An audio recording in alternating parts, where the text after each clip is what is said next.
Assalamualaikum warahmatullahi wabarakatuh.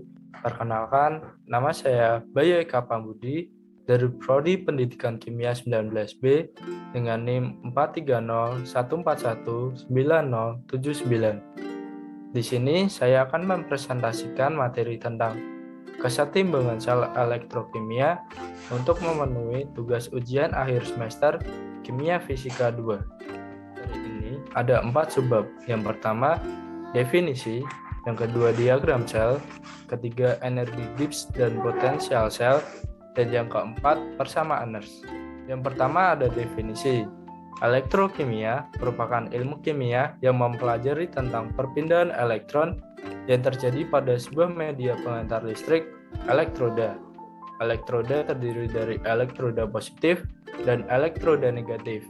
Hal ini disebabkan karena elektroda tersebut akan dialiri oleh arus listrik sebagai sumber energi dalam pertukaran elektron. Konsep elektrokimia didasari oleh reaksi reduksi oksidasi atau redoks dan larutan elektrolit. Proses elektrokimia membutuhkan media pengantar sebagai tempat terjadinya serah terima elektron dalam suatu sistem reaksi yang dinamakan larutan. Larutan dapat dikategorikan jadi 3 bagian, yaitu larutan elektrolit kuat, larutan elektrolit lemah, dan larutan bukan elektrolit. Pada proses elektrokimia, tidak terlepas dari logam yang dicelupkan pada larutan yang disebut elektroda, yang terdiri dari katoda dan anoda. Sel elektrokimia terdiri dari sel volta dan sel elektrolisis. Walaupun masing-masing sel sama-sama akan mengalami proses kimia, tetapi terdapat perbedaan yang jauh, yaitu seperti pada tabel berikut.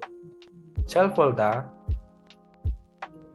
energi kimia diubah menjadi energi listrik, sedangkan sel elektrolisis, energi listrik diubah menjadi energi kimia.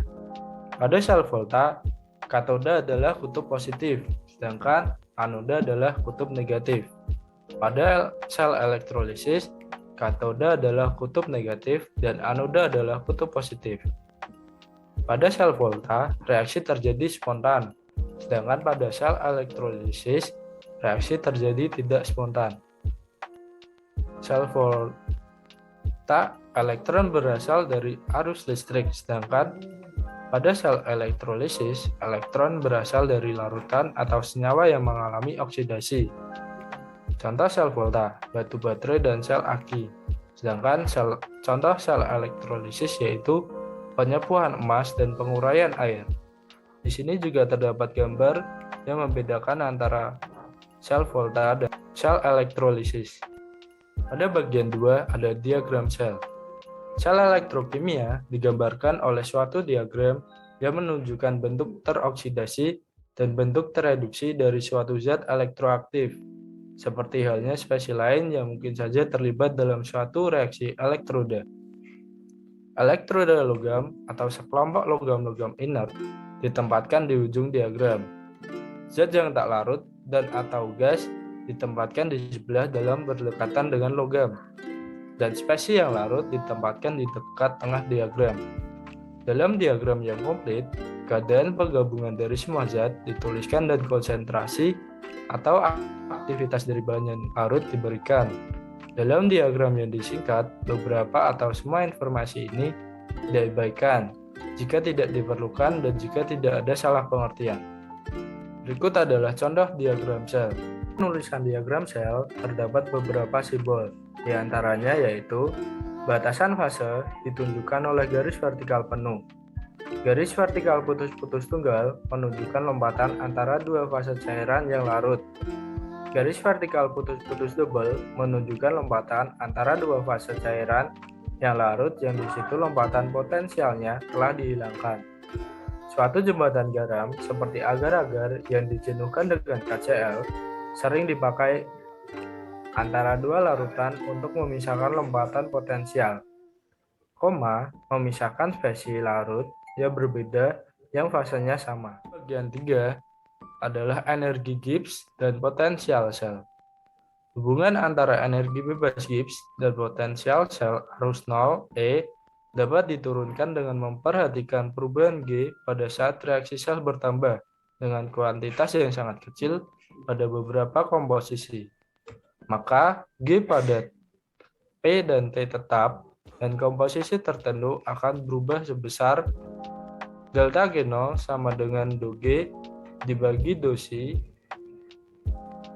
E, T adalah persamaan 1.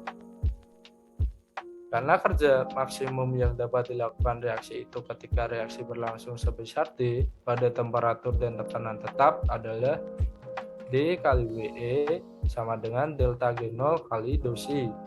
Jadi persamaan 2. Yang harganya sangat kecil dan komposisi sistem sebenarnya adalah tetap ketika reaksi ini berlangsung, sehingga kerja yang dilakukan untuk muatan yang sangat kecil minus ZF kali DC yang bergerak dari anoda ke katoda dengan beda potensial tertentu akan berharga D kali WE sama dengan minus NF dosi DC kali E. Jadi persamaan 3. Jika kita samakan persamaan 2 dan 3, maka didapat minus NF kali E0 sama dengan delta G yang menjadi persamaan 4. Atau E0 sama dengan minus delta G0 dibagi NF. N di sini adalah jumlah elektron yang terlibat dalam setengah reaksi. Berdasarkan harga energi bebas Gibbs atau delta G, dapat diramalkan berlangsung tidaknya suatu sel elektrokimia.